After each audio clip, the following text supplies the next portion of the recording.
Graça e paz, meus irmãos da Igreja Presbiteriana de Vila Paula.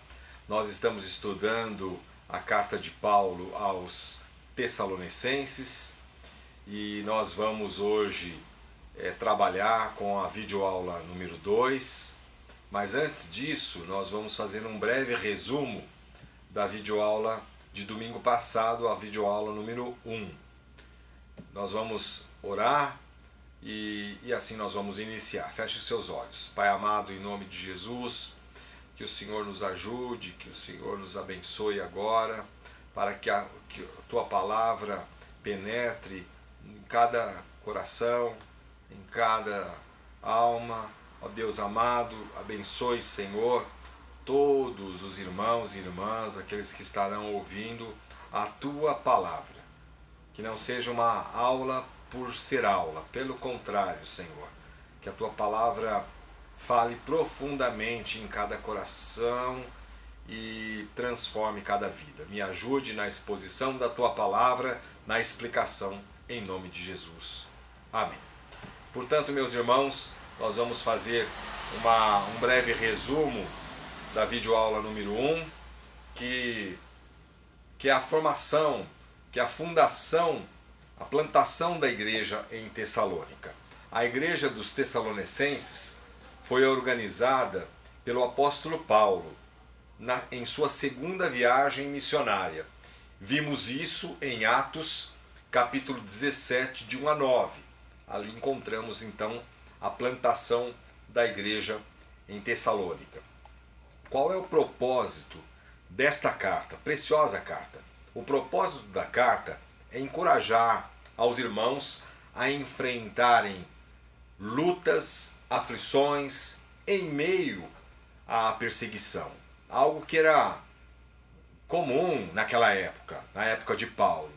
Então o propósito é encorajar os irmãos, encorajar com palavras de ânimo, encorajar com palavras de esperança. E uma dessas palavras de esperança que nós vamos falar, um dos assuntos que vamos tratar na carta é escatologia, doutrina das últimas coisas. Se você se interessa por esse tema, então fique conosco pacientemente que nós vamos chegar lá, nesses assuntos tão maravilhosos que particularmente eu gosto bastante, assunto esse sobre escatologia. Destacamos a importância da cidade. Tessalônica era a capital da Macedônia. Tinha em torno de 200.000 habitantes, portanto uma cidade grande e muito influente. Você imagina, uma cidade capital de 200.000 habitantes. A caminho de Tessalônica haviam cidades da Macedônia. Então quando a gente volta um pouquinho lá no capítulo 16 de Atos, você vai observar alguns pontos importantes. Por exemplo, Filipos era uma dessas cidades da Macedônia, onde ocorreram alguns eventos extraordinários e você conhece. Em primeiro lugar, a conversão de Lídia. Logo depois, a cura de uma jovem possessa de espírito adivinhador. Na sequência, Paulo e Silas foram açoitados e presos porque eles desfizeram a esperança de lucro dessa jovem. Nós não sabemos se essa jovem se converteu ou não. Nós não temos essa informação. Na prisão, quando oravam e cantavam louvores a Deus, Paulo e Silas, de repente veio o tamanho terremoto, diz a Bíblia, que sacudiu os alicerces da prisão e abriram-se todas as portas e em seguida ocorreu um dos extraordinários eventos, a conversão do carcereiro, que também você conhece. Paulo e Silas foram livres da prisão e as autoridades pedem-lhes desculpas quando souberam que se tratava de cidadãos romanos e rogaram a eles que se retirassem da cidade. Já entrando no capítulo 17, diz assim: tendo passado por Anfípolis e Apolônia, chegaram a Tessalônica. Agora, uma pergunta que eu fiz, nós elaboramos algumas perguntas. Por que Paulo e seus companheiros não pregaram o evangelho nessas cidades? A Bíblia diz que eles, passando por Anfípolis e Apolônia. Não sabemos, meus irmãos, mas com toda certeza não foi porque eles acharam que essas cidades eram menos dignas de receber o evangelho de Jesus Cristo. Mas era plano de Deus direcionar Paulo e seus companheiros para a Europa. É isso que vimos, porque o evangelho se espalharia por todas as outras regiões, como isso de fato aconteceu. E finalizando esse breve resumo, o impacto do evangelho em Tessalônica foi tremendo. Por um lado, houve conversões, por outro lado, houve uma severa resistência e oposição diretamente contra o apóstolo Paulo. Inveja, ódio, invadiram a casa de um irmão chamado Jason, arrastando-o para fora. Agora sim, meus irmãos, abra sua Bíblia, se você não está com a sua Bíblia aberta, na primeira carta ou a primeira epístola de Paulo aos Tessalonicenses. E nós vamos somente até o verso 5. Capítulo 1 até o verso 5. Vamos fazer essa leitura juntos. Paulo, Silvano e Timóteo, à igreja dos Tessalonicenses, em Deus Pai e no Senhor Jesus Cristo, graça e paz a vós outros. Damos sempre graças a Deus por todos vós, mencionando-vos em nossas orações e sem cessar, recordando-nos diante do nosso Deus e Pai da operosidade da vossa fé, da abnegação do vosso amor e da firmeza da vossa esperança em nosso Senhor Jesus Cristo, reconhecendo, irmãos amados de Deus, a vossa eleição. Porque o nosso evangelho não chegou até vós tão somente em palavras, mas sobretudo em poder no Espírito Santo e em plena convicção, assim como sabeis ter sido nosso procedimento entre vós e por amor de vós. Mantenha a sua Bíblia aberta e nós vamos passo a passo caminhar, detalhando, meus irmãos, cada versículo do capítulo 1 até o verso 5. Hoje, para escrever uma carta, nós colocamos primeiro o destinatário. Por exemplo, a pessoa que vai receber. Então, aos cuidados de, nós colocamos, não é? Para escrever uma carta, aos cuidados de fulano de tal. Depois, no final da carta, nós colocamos o remetente atenciosamente e colocamos lá o nosso nome. Nos tempos de Paulo, era o contrário.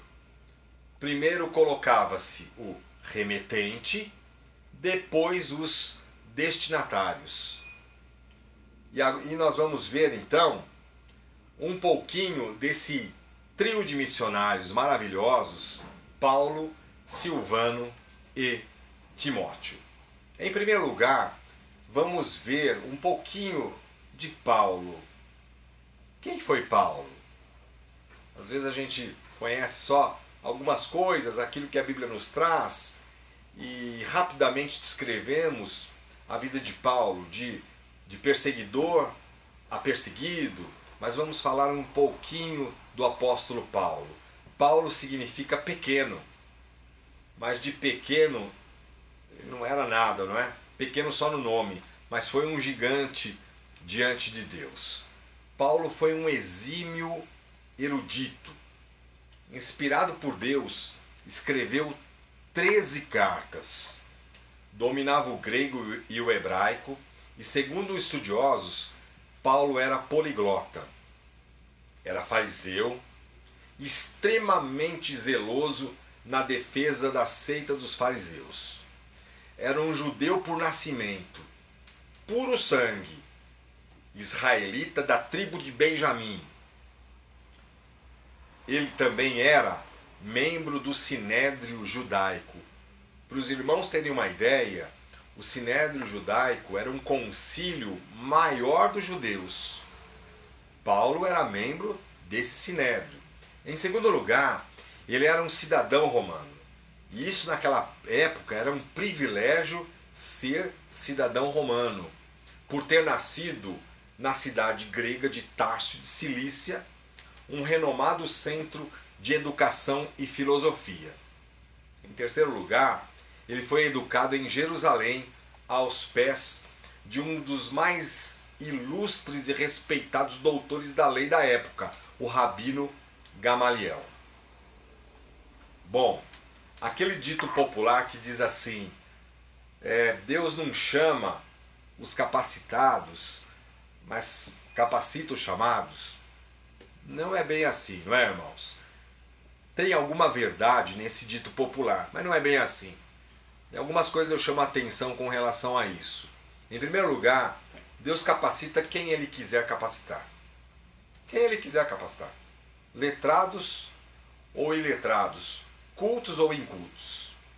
Em segundo lugar, isso é o ponto mais importante, ou um dos mais importantes, é que nada dessas coisas impressiona a Deus. Nada disso. Por exemplo, após a conversão de uma pessoa, seja ela culta ou não, tendo ela credenciais ou não, Deus vai direcioná-la para a sua glória. Ou seja, Deus se utiliza daquilo que Ele mesmo deu a ele ou a ela, capacidade, cultura, talentos, passando agora a servir a Deus. Deus apenas direciona a pessoa a servir a Deus, como foi o caso do apóstolo Paulo. E em terceiro lugar, meus irmãos, Paulo, ele não usava das suas prerrogativas para fazer propaganda, para se achar, para tocar trombetas, nada disso. Mas, quando era necessário, ele as usava. Agora vamos ver um pouquinho da vida de Silvano. Quem era esse Silvano? Era Silas. Silvano, em grego Silas, e em latim Silvanus, com U. E Silas era um líder ilustre, companheiro de Paulo em açoites, em prisões. Por que ele era ilustre? Ele era ilustre porque ele era um homem de oração e compromissado com Cristo. Por exemplo, houve uma reunião no Concílio de Jerusalém, capítulo 15 de Atos. Houve uma controvérsia sobre a circuncisão. Aí os anciãos da igreja de Jerusalém escolheram Silas para acompanhar Paulo, Barnabé e Judas Barsabás a irem à cidade de Antioquia para comunicarem a decisão desse concílio. E esses homens deveriam levar uma carta para resolver essa polêmica. O ponto que chama a atenção é o seguinte: a carta apresentou Silas como um daqueles que arriscaram suas vidas por Jesus. Repetindo, meus irmãos, a carta apresentou Silas como um daqueles que arriscaram suas vidas por Jesus. Agora, imagine você, uma carta com esse tipo de recomendação a seu respeito. Estou enviando tal pessoa, tal irmão, tal irmã. Essa pessoa é ponta firme. E mais, essa pessoa até arrisca a sua própria vida por Cristo. E esse era Silas, como está aqui na carta de Paulo aos Tessalonicenses, Silvano, que é Silas. E todos os comentaristas chegam à seguinte conclusão, que esse Silvano está se tratando de Silas. E por último, meus irmãos, quem foi Timóteo? Você conhece. Timóteo foi mais do que um companheiro e auxiliar do apóstolo Paulo. Ele andava bem próximo de Paulo.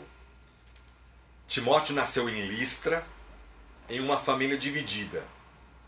Sua mãe era judia, mas crente, e seu pai grego.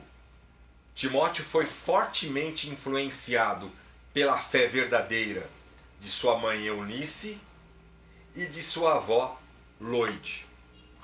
E 3 exemplos mostram que Timóteo também era um homem de Deus, bem como Paulo, bem como Silas. 3 exemplos. Em primeiro lugar, Paulo elogia a fé de Timóteo, dizendo que a sua fé era uma fé sem fingimento. Olha que elogio, hein? O apóstolo Paulo, ele diz a Timóteo que sua fé era uma fé sem fingimento.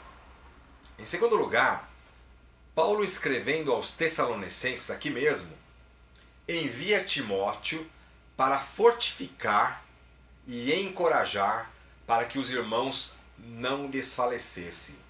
Portanto,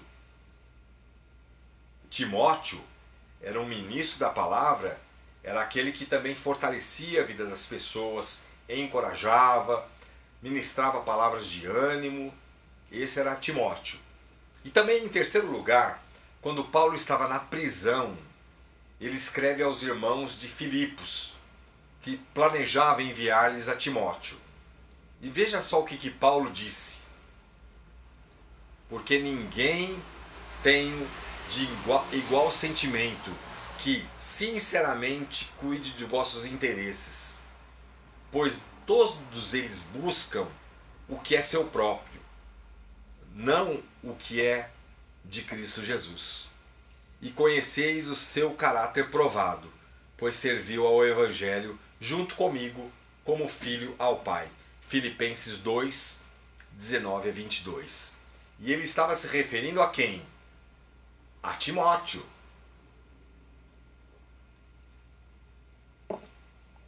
Tantos predicados, não é? Timóteo tinha. E além de todos esses predicados, Timóteo tinha muitas outras qualidades.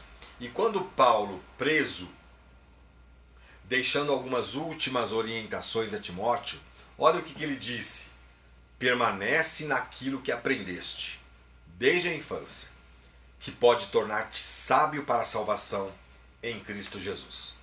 Portanto, meus irmãos, um pouquinho da biografia desses 3 homens: Paulo, Silvano, que é Silas, e Timóteo. Mas qual a importância disso, meus irmãos? A importância dos missionários não está no que eles tinham ou possuíam de credenciais ou prerrogativa, mas em Deus. O Senhor Deus é que é o Senhor da obra. Por isso que eu gastei alguns minutinhos a mais para falarmos sobre esses 3 homens. Deus é o Senhor da obra, e é Ele quem escolhe, e é Ele quem chama, e é Ele quem chama e escolhe os seus obreiros, que vai trabalhar ou que vão trabalhar para a sua obra. Assim como você, minha irmã, assim como você, meu irmão, assim como todos nós. Agora vamos tratar quanto aos destinatários da carta. Vamos dividir esse versículo em 3 partes: a igreja, a fonte e a saudação. Veja aí no verso 1. Paulo, Silvano e Timóteo, a igreja dos Tessalonicenses. Essa é a primeira parte que nós vamos dividir. Por que Paulo, note um pouquinho algo interessante. Por que Paulo se refere à igreja dos Tessalonicenses, em vez de a igreja em Tessalonicenses. Pare para pensar um pouquinho. Veja aí na sua Bíblia. Era comum, era natural Paulo fazer em outras cartas. Era a forma de Paulo colocar em outras cartas. Agora, por que Paulo ele fala aí, se refere à igreja dos Tessalonicenses em vez de em Tessalonicenses? Vamos dar um exemplo? Vamos colocar a igreja de Vila Paula. Paulo, Silvano e Timóteo, a igreja em Vila Paula. Uma coisa é nós dizermos isso, a igreja em Vila Paula. Outra coisa é dizermos assim, Paulo, Silvano e Timóteo, a igreja de Vila Paula. Deu para notar um pouquinho a diferença nesse primeiro aspecto? Paulo descreve a igreja dos Tessalonicenses em termos mais pessoais, em termos mais íntimos e em termos mais familiares.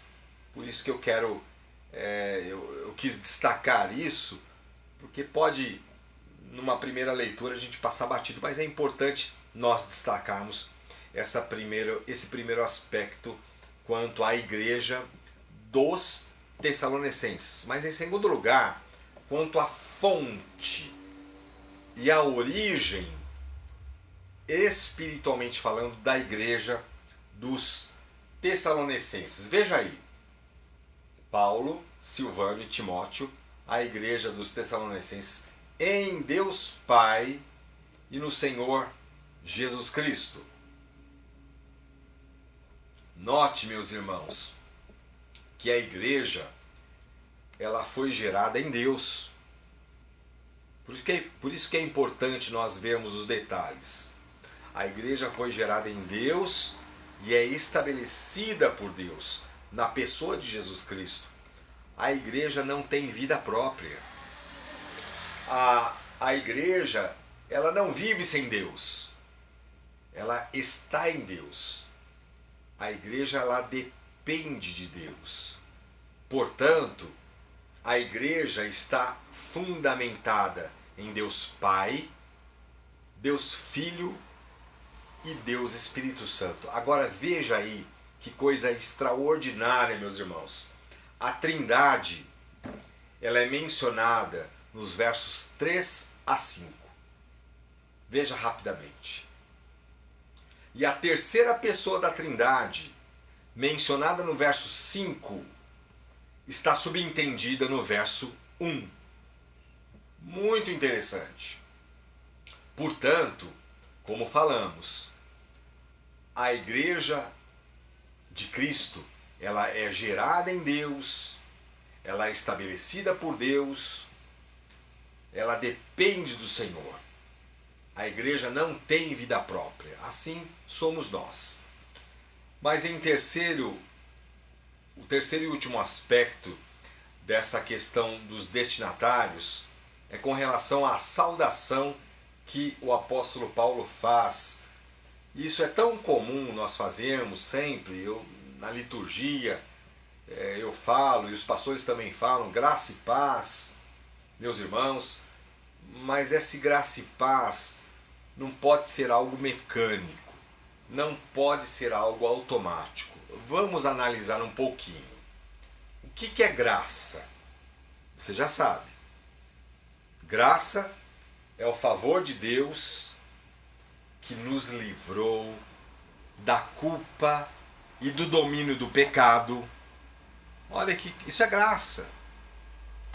Nos livrou da culpa e do domínio do pecado e nos transformou e nos regenerou pelo poder do Espírito Santo. Favor imerecido, isso é graça. Por parte de Deus, esse favor é inteiramente soberano e incondicional. Por parte do homem, da nossa parte, é inteiramente imerecido. Isso está lá em Efésios capítulo 2, verso 8. E o resultado da consciência, meus irmãos, de termos sido reconciliados por Deus em Cristo Jesus é a paz de Deus. Por isso que a ordem está graça e depois vem paz. A paz é o resultado da graça em nós, em Cristo Jesus. Graça é a fonte. A paz é que emana desta fonte. Então, por isso que todas as vezes que você ouvir graça e paz, ou mesmo ler, quando você está lendo na tua Bíblia, você veja isso. O que significa esta palavra graça? Não somente dizer favor e merecido, mas pensar e meditar na graça do Senhor, no favor do Senhor que nos livrou do pecado, do domínio do pecado, nos transformou, nos regenerou pelo poder do Espírito Santo. Isso tudo foi por parte de Deus, livre graça, soberana, incondicional, e nós, por parte do homem, totalmente imerecido. E a paz que ela emana desta graça é resultado disso tudo. Mas agora, meus irmãos, vamos olhar para os versos 2 até o 5 e vamos tirar quais são os resultados da graça no coração e na vida dos membros daquela igreja, e para nós também.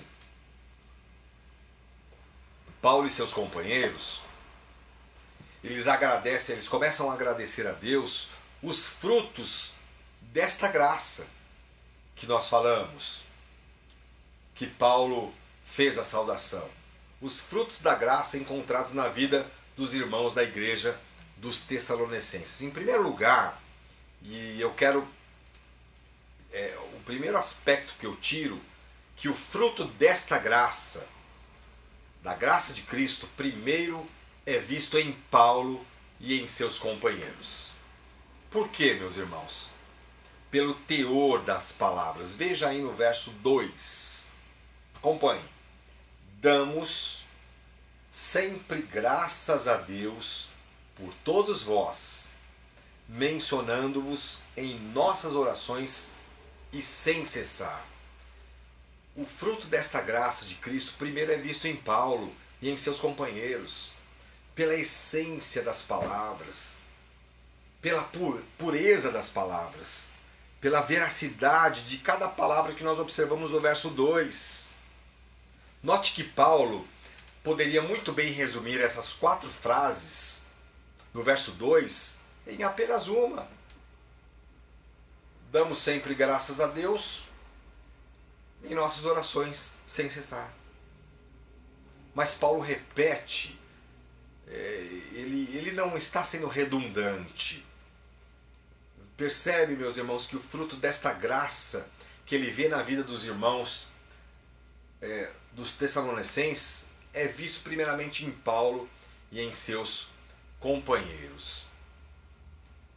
Então, em primeiro lugar, nós vamos ver que esses resultados também aconteceram na vida dos Tessalonicenses. E Paulo e seus companheiros faziam isso continuamente, não omitindo um único dia, não omitindo um único pedido. Mas também eles não só pediam, sobretudo eles agradeciam. Então, quando a gente observa aqui o verso 2, damos sempre graças a Deus por todos vós, mencionando-vos em nossas orações e sem cessar. Quer dizer que eles não omitiam nada, nem um único dia, nenhum só pediam, ou nenhum só pedido. Eles, sobretudo, agradeciam. E parece-nos, meus irmãos, que os missionários oravam tanto em conjunto quanto individualmente. Mas, em segundo lugar, ele diz assim: recordando-nos diante do nosso Deus e Pai. Ou seja, lembramos diante do nosso Deus e Pai. O quê? em primeiro lugar, da operosidade da vossa fé. Verso 3. Recordando-nos diante do nosso Pai da operosidade da vossa fé. E aqui, meus irmãos, a fé era uma fé ativa que produzia obras. Veja só, meus irmãos, aquilo que Paulo agradece a Deus, mencionando em suas orações e recordando diante de Deus e Pai, a operosidade da vossa fé. Em segundo lugar, da abnegação do vosso amor. O que significa abnegação?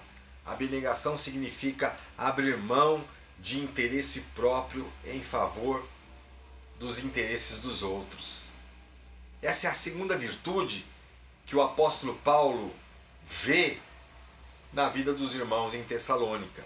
Mas em terceiro lugar, ele fala, e da firmeza da vossa esperança em nosso Senhor Jesus Cristo. Note, meus irmãos, que essas três características, essas três virtudes faziam parte dos irmãos de Tessalônica e devem fazer parte também.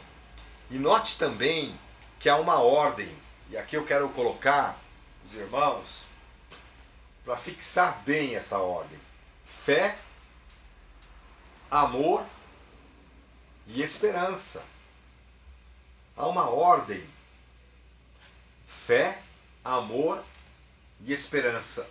Uma leva a outra.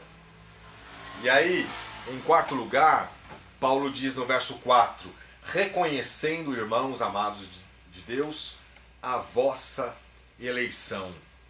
A eleição é um ato da livre graça de Deus. É um ato da livre, eterna e soberana escolha de Deus. Mas é interessante, meus irmãos, por que Paulo afirma com toda certeza de que esses irmãos eram escolhidos? Você notou? Reconhecendo, essa palavra reconhecendo significa sabemos, irmãos, amados de Deus, a vossa eleição.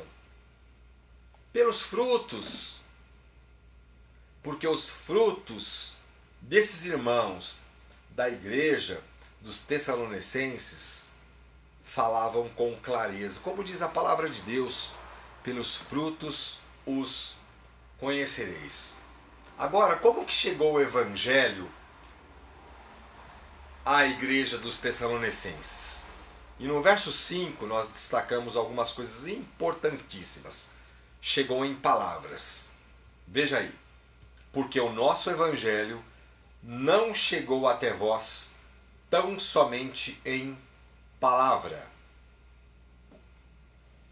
Não somente em palavras, mas também chegou em palavras. E é isso que vimos lá em Atos capítulo 17. Paulo arrazoou com eles acerca das Escrituras, expondo e demonstrando ter sido necessário que o Cristo padecesse e ressurgisse dentre os mortos.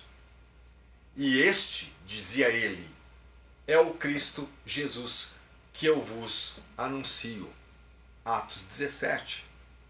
Portanto, meus irmãos, quando Paulo aqui ele está dizendo que o evangelho chegou em palavras, ele arrazoou. E arrazoar significa discutir, mas não é um discutir de quebrar o pau, bate-boca. Não, é um discutir de fazer perguntas, e explicar, arrazoar, levando aos irmãos ao entendimento, à mente. Portanto, o evangelho chegou também à igreja dos Tessalonicenses em palavras. Mas em segundo lugar, não somente em palavras, mas sobretudo em poder no Espírito Santo, como está escrito aí no verso 5. O que é o poder, meus irmãos, do Espírito Santo? Precisamos, meus irmãos, do poder do Espírito Santo, por exemplo, nos revestindo do fruto do Espírito Santo. Precisamos do poder do Espírito Santo para nos revestir da armadura de Cristo. Precisamos do poder do Espírito Santo para ter ação missionária. Precisamos do poder do Espírito Santo para fugir do pecado e ter vida santificada. Precisamos do poder do Espírito Santo para estar preparados a enfrentar a perseguição e até morrer sem apostatar da fé e sem apostatar do Evangelho. Precisamos do poder do Espírito Santo. E a última característica que chegou, pelas quais o Evangelho chegou à igreja dos Tessalonicenses, é convicção. Veja aí, porque o nosso Evangelho não chegou até vós tão somente em palavra, em primeiro lugar, mas sobretudo em poder no Espírito Santo, em segundo lugar, e em plena convicção. Meus irmãos, o que é convicção? São virtudes. Convicção é o resultado também da ação do poder do Espírito Santo na vida do crente. É a ação e a influência do Espírito Santo que vai nos enchendo de convicção. Não é a convicção por convicção. É aquilo que até nós falamos domingo passado na pregação do culto à noite. São certezas, são convicções que o Espírito Santo de Deus vai nos enchendo, nos influenciando e que nós precisamos também ter.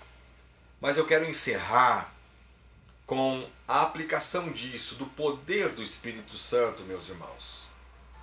Que os irmãos tiveram, Paulo, os seus companheiros, Silvano, que é Silas e Timóteo, e que nós precisamos ter.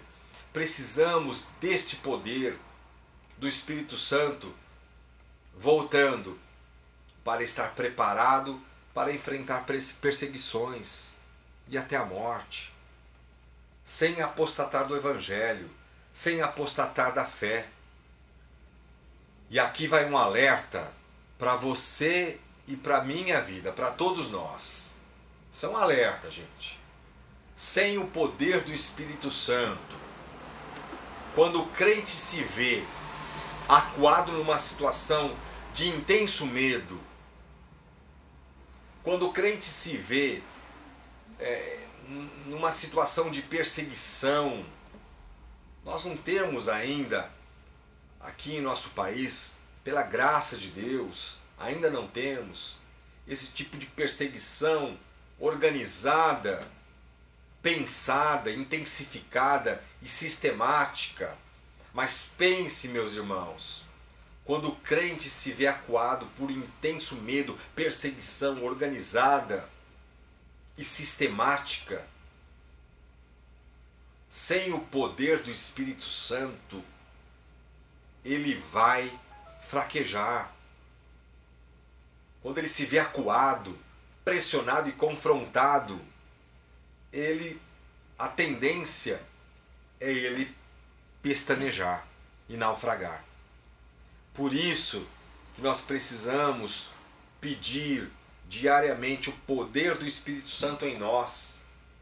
Porque quando estamos nos revestindo do poder do Espírito Santo, o crente vai nessa firmeza, vai nessa força.